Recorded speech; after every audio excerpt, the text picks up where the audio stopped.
So we'll start off with the past. In the past would be Jimmy G. And of course, now he's suspended for 2 games with the PEDs, most likely not going to be a Raider as of mid-March. So kind of like take me through your opinion of how the roller coaster of Jimmy G unfolded, only playing 6 games as a starter.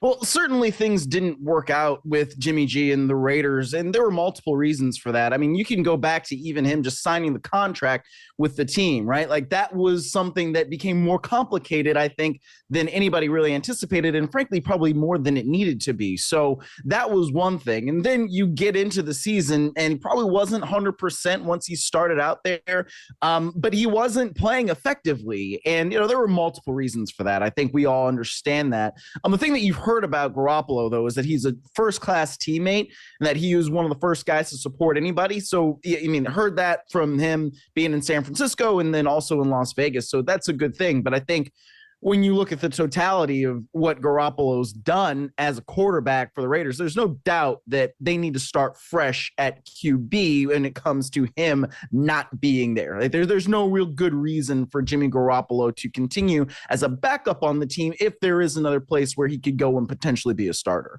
No doubt about it. And whenever Josh McDaniels was fired and Aiden OConnell became the quarterback, I think most fans and most media out there assumed that Aiden would just be a bridge quarterback as a fourth-round rookie, give him a shot, but most likely not the future. But the Raiders didn't tank, and he went 5-5 as the starter, beating the Chiefs in Arrowhead, although he didn't do much in Kansas City, but he had his moments, right? So what did you make of Aiden's rookie debut?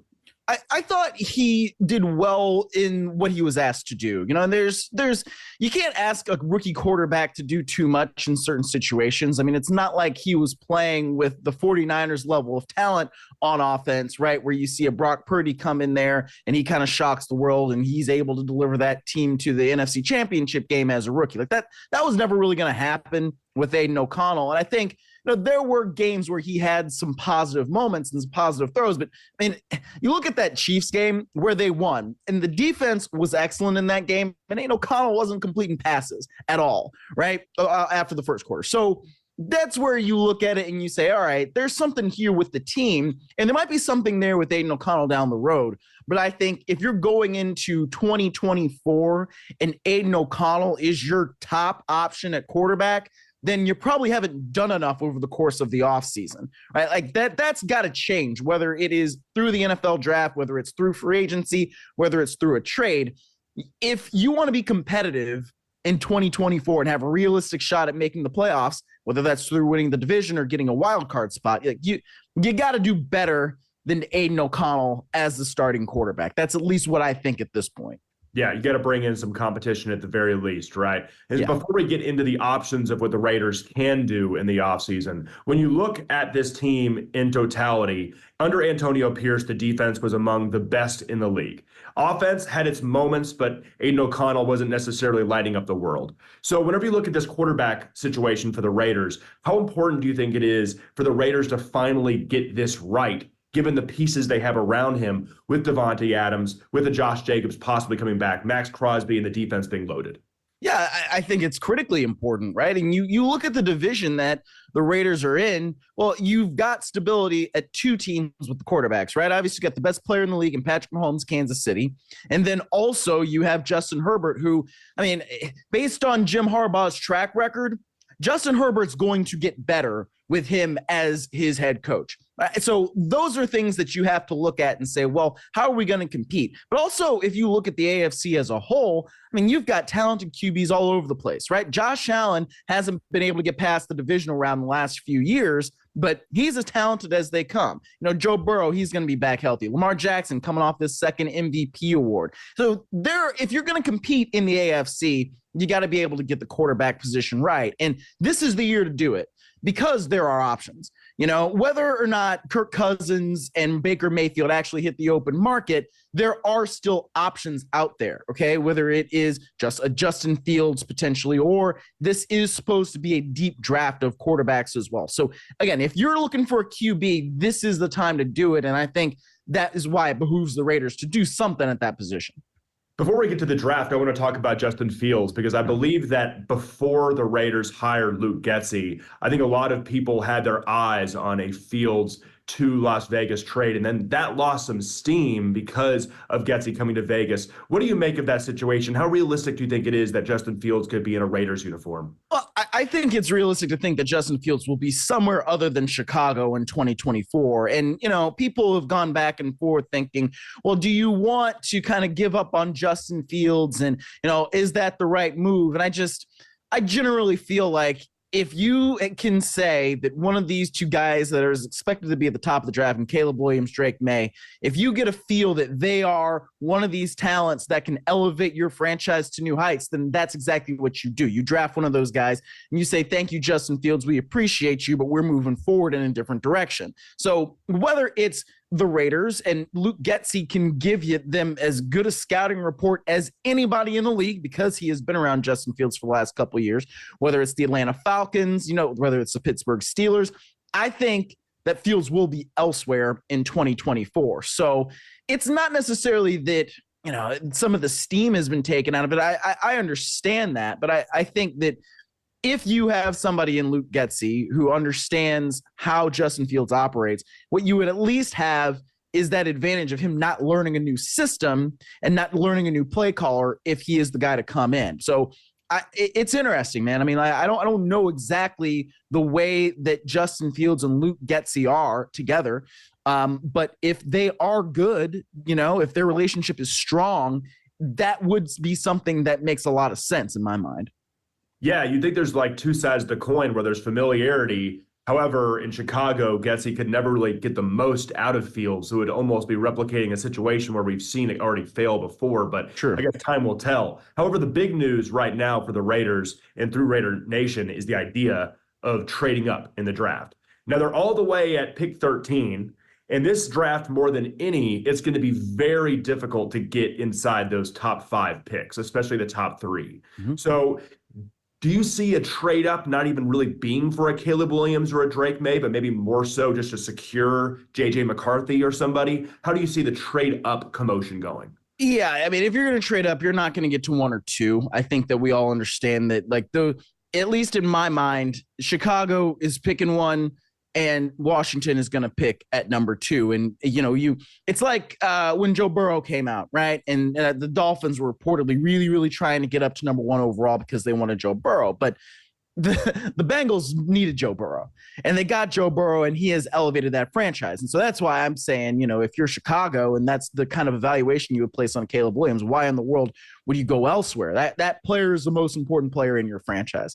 But, you brought up a couple names. I think, Jaden Daniels, Penix Jr., Bo Nix. I know that people aren't necessarily as excited about him, but, because of the experience that he's got, the live arm that he has and the accuracy he's shown, that's another guy that I think if you get up to, let's call it like 5 to 10, and you can avoid some of the other teams that might be lurking around there, those are maybe more realistic options. But, I don't think that Caleb Williams, Drake May are going to fall very far in this draft. And I also don't think that those teams that are at the top are inclined to move out.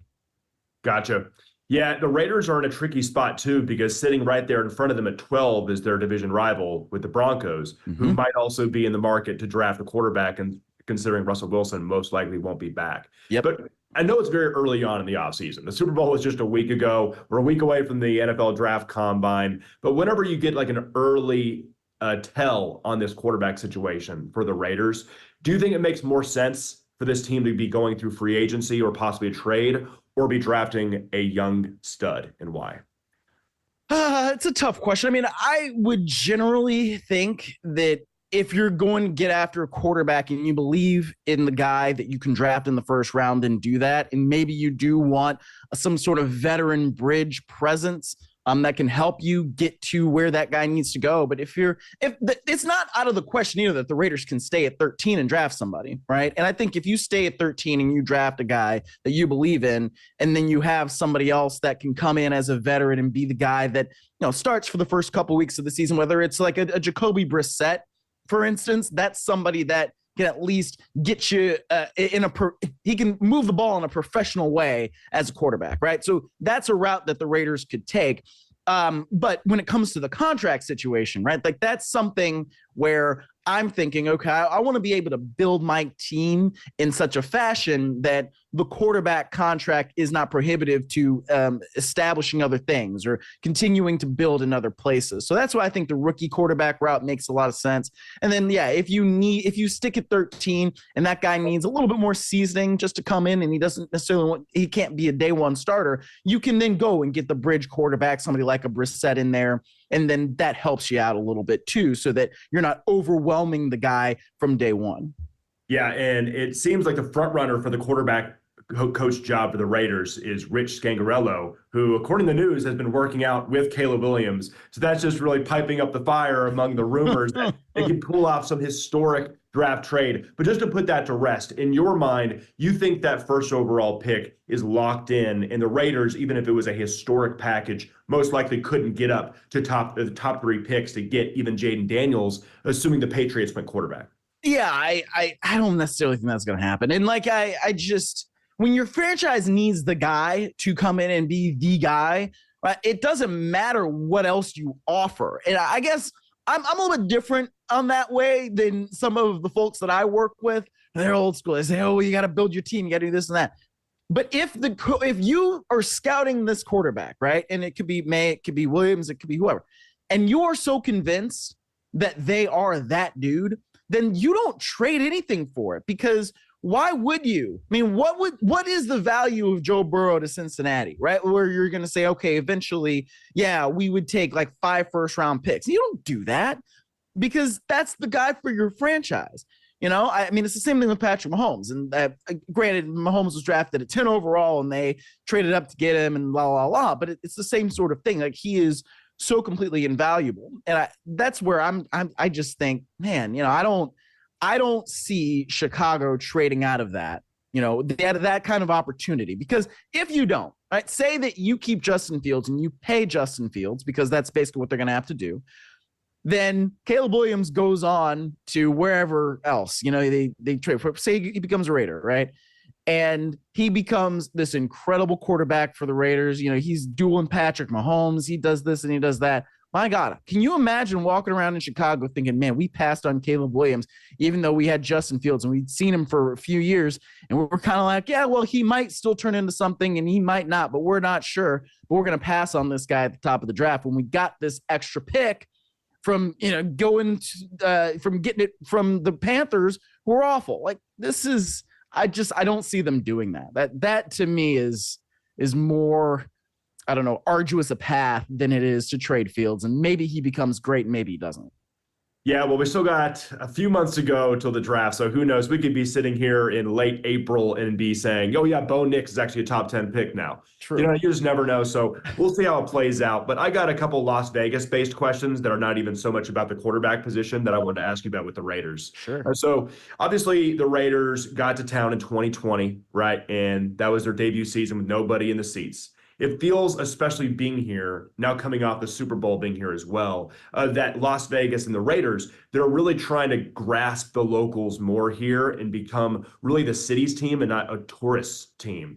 How have you seen like the evolution of this Raiders franchise become here in Las Vegas and where it could go as they really try to get their feet planted in this community? Yeah, Nick, that's a good question. I mean, I think it's interesting. You know, you look at all the things that Mark Davis did when he moved that team from Oakland to Las Vegas, and it really wanted to be a Vegas-centric team, right? He wanted a Raiders-centric stadium, and then he built that. And so you look at that stadium versus SoFi Stadium, which I live in Los Angeles, so I go to a lot. You know, that stadium is kind of generic, right? You go to Las Vegas and you can tell that thing is built for the Raiders. And so I think you can also know that, right, when they built that facility in Henderson, that was something where they have a world-class, one of the best, if not the best facilities in all of the NFL. And that's not something that NFL teams are really keen on building. I mean, it's not like college where you have to recruit guys there. You know, it's a very different thing. So I think planning the franchise in Las Vegas and Southern Nevada was something that was important in and of itself.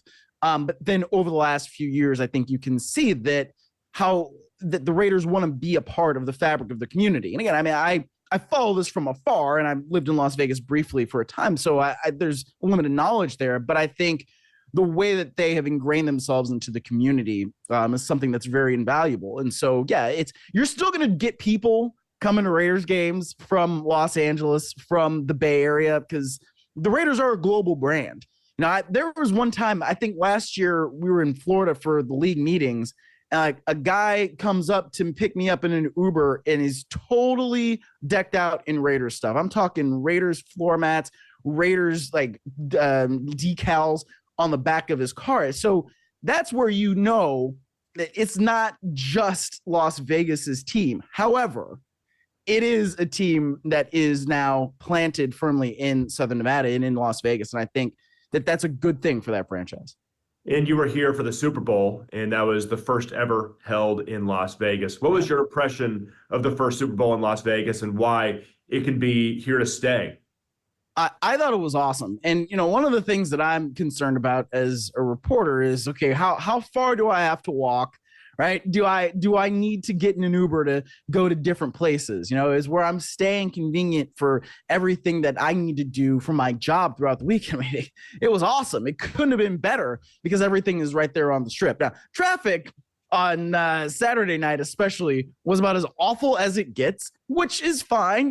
That's just one thing that happens. And, maybe if these tram lines were a little bit better when we can get up and down the strip with public transportation, we could alleviate some of that. But I digress. I mean, I thought that as a Super Bowl host city, it doesn't really get much better, especially because there's no shortage of nightlife. There is no shortage of restaurants. There's no shortage of hotels. You could find something to do at any point of the day at any time. That's one of the great things about Las Vegas in general. And it's especially great when the Super Bowl is held there. So yeah, I mean, we have not, seen exactly when it will be back in Las Vegas, but I would certainly anticipate that it will be, whether it is, I think 2028, 2029 are the first ones that are still up for grabs.